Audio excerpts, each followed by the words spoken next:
Metaphysical Manifesto, Audiobook Edition. The Broadcast, The Blood Test, and the Frequency War. By John Zerga Jr., The Heavy Metal Prophet. Part 2 of 4. Part 2. The Unholy Trinity. Chapter 7. The Demiurge, not a creator, but a counterfeiter. If God alone is being itself, then there can be only one God. This is a logical necessity. Two omnipotent beings would limit each other. Two infinite beings would be finite in relation to each other. Monotheism follows from the definition of God as the maximal being in whom all perfections inhere. Therefore, the figure named, the Demiurge, in certain texts of the Nag Hammadi library cannot be a god in any meaningful sense. He is a creature, a fallen, arrogant, pretender spirit who sculpts a counterfeit layer over God's good creation and declares it the only reality. Why use the term Demiurge at all? Because the Gnostic texts, read through the lens of monotheistic logic, accidentally describe a real being, a pretender spirit who claims divinity while ignorant of the true God above him. The Apocryphon of John describes Yaldabaoth as Sophia's abortion, a botched emanation, a being so ignorant that he looks upon the chaos and declares, I am God and there is no other. He does not know the true God. His claim is a lie. The Gnostics were right about the phenomenon. There is a pretender spirit broadcasting a false world. They were wrong about the ontology. He is not the creator of matter. He is a creature. The term Demiurge names the concept efficiently. Using it does not endorse Gnosticism any more than using the term Logos, which was borrowed from Stoic philosophy by the Apostle John, endorses Stoicism. The framework reclaims the term for what it actually describes, the counterfeit Holy Spirit. The Demiurge is the false prophet of Revelation. He is the third member of the unholy Trinity. He is not the devil. He is not the supreme adversary. He is subordinate to the dragon. He counterfeits the Spirit's function. Indwelling becomes broadcasting. Sealing becomes marking. Truth revelation becomes deception transmission. He is the technician, not the CEO. He creates nothing. Creation belongs to God alone. He can only arrange. He takes the materials of God's good creation and reweaves them into a deceptive pattern. He is a forger, not a maker. A forger does not create paint or canvas. He takes what already exists and assembles it into a lie. The philosopher Friedrich Nietzsche famously declared that God is dead. What he meant, and he was more subtle than his reputation suggests, was that the Christian moral framework had lost its power over the European mind. The foundation had crumbled, but Nietzsche also warned of what would replace it. He wrote, I fear we are not getting rid of God because we still believe in grammar. The structures of meaning-making remain even when their original object is gone. The Demiurge does not need you to believe in him. He needs you to believe in the grammar of lack, scarcity, and death. He needs you to accept the broadcast as the only signal. Chapter 8. The Unholy Trinity, Systematic Account. The correspondence between the authentic Trinity and the counterfeit Trinity is exact, not approximate, not metaphorical, functionally precise. Each person of the Godhead has a counterfeit counterpart whose operation mirrors the original while inverting its meaning. The first person, the Father. In the authentic Trinity, the Father is the ontological ground, the uncaused cause, the great I Am, the Ancient of Days. In the counterfeit Trinity, the counterpart is the devil, Satan, the dragon, father of lies, original accuser, serpent of Genesis chapter 3. His function is to be the source of the counterfeit. He is the one who whispers, you will be like God. The second person, the Son. In the authentic Trinity, the Son is the Logos, direct gnosis, the Father translated into flesh, the exact mirror of the invisible God. In the counterfeit Trinity, the counterpart is the Antichrist, the beast from the sea, the lie made flesh, the counterfeit incarnation. Jesus prophesied him directly in John chapter 5, verse 43. I have come in my Father's name, and you do not receive me. If another comes in his own name, you will receive him. His function is to be the false destination. He is the one the world worships instead of the Logos, the third person, the Spirit. In the authentic Trinity, the Spirit is the agent of theosis, indwelling voltage, the one who rewires the vessel from within, testifies of the Son, gives direct access to the Father, seals the believer. In the counterfeit Trinity, the counterpart is the Demiurge, the false prophet, the beast from the earth. His function is to be the false bridge. He builds external systems. He constructs middleman machinery. He co-opts law and religion into cages. He testifies of the beast. He administers the mark. He is the forger of the counterfeit frequency.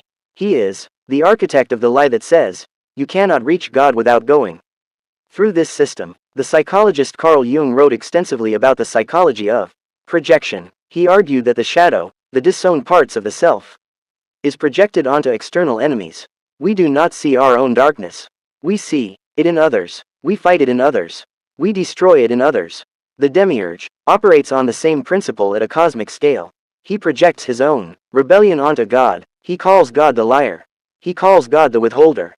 He calls God the enemy, and then he builds a system that makes the accusation seem true. Chapter 9.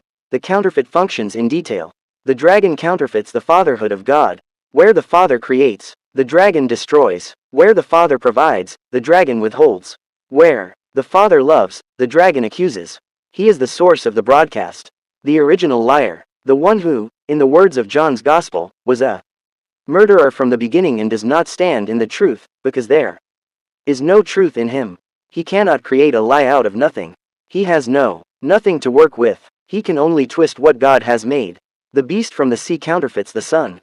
He is the incarnation of the broadcast in political, military, and economic form. The visible image of the invisible dragon. Where Christ is the lamb who conquers by dying, the beast is the predator who rules by killing.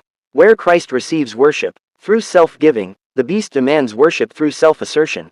Where Christ feeds the multitude with bread from heaven, the beast feeds the multitude with the mark. The Antichrist comes in his own name. He requires no submission to the Father. He offers a counterfeit sonship that demands no crucifixion of the ego. The beast from the earth, the false prophet, the demiurge, counterfeits the Holy Spirit. This is the most dangerous counterfeit because it is the least detectable. The Holy Spirit works invisibly, internally, spiritually. So does the demiurge. The Holy Spirit shapes perception toward truth. The demiurge shapes perception toward the lie. The Holy Spirit reminds believers of Christ's words. The demiurge whispers the beast's propaganda. The Holy Spirit seals believers internally. The demiurge marks followers externally. Let me lay out the functional antithesis in full. The Holy Spirit indwells the believer. The demiurge constructs external systems. The Holy Spirit rewires the vessel from within. The demiurge builds institutional cages. The Holy Spirit testifies of Christ. The demiurge testifies of the beast. The Holy Spirit gives direct access to the Father, no middleman. The demiurge insists on middlemen, priests, fools, temples, marks. The Holy Spirit performs miracles that point to God. The demiurge performs lying signs that deceive the nations. The Holy Spirit seals the believer with an internal, invisible mark. The demiurge marks the follower with an external, visible brand. The Holy Spirit creates unity in diversity. The demiurge enforces uniformity through coercion. The Holy Spirit points to the Son and says, go directly to him. The demiurge points to the beast and says, you must pass through this system. The Holy Spirit is invisible, working from within. The demiurge is visible, constructing from without. Both are spirits. Both are real. Both are at war. And the battlefield is the human soul. Chapter 10. The power of the counterfeit. How can a created being broadcast a false frequency to all humanity? The demiurge does not operate alone. His power is networked, not omnipresent. He operates through a hierarchy. First, the dragon, the source, the originator, the ultimate liar from whom the signal flows. Second, the beast, the institutional form, the political and economic machinery that gives the broadcast material teeth. Third, the principalities and powers. As Paul writes in Ephesians, for our struggle is not against flesh and blood, but against the rulers, against the authorities, against the powers of this dark world and against the spiritual forces of evil in the heavenly realms. The demiurge commands a hierarchy of fallen spirits who distribute the broadcast through culture, religion, economics, and political power. Fourth, human institutions. The demiurge's most effective amplifiers are human religions that substitute ritual for relationship, governments that demand ultimate allegiance, economic systems that enforce scarcity, media that saturates the senses with fear and lack. These are not the demiurge himself. They are his signal repeaters. The psychologist Stanley Milgram, in his infamous obedience experiments, demonstrated that ordinary people will inflict what they believe to be lethal electric shocks on strangers when an authority figure in a lab coat tells them to. The experiment did not prove that people are evil.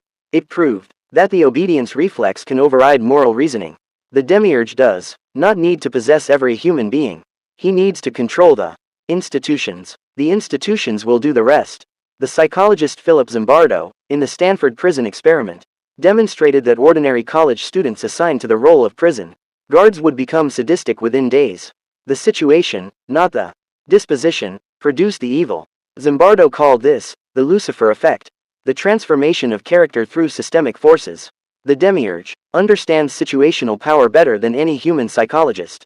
He builds the systems. The systems shape the people.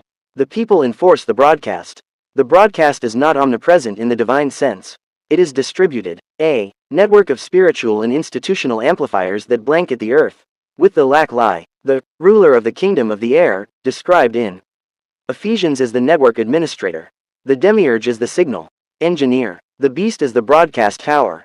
The dragon is the power source. The three members work in unison. The dragon originates the lie. The beast institutionalizes it. The demiurge broadcasts it as the texture of everyday experience. Together they form a closed loop. The lie seems to confirm itself because all available sensory evidence has been tuned to the lie's frequency. End of part 2 of 4.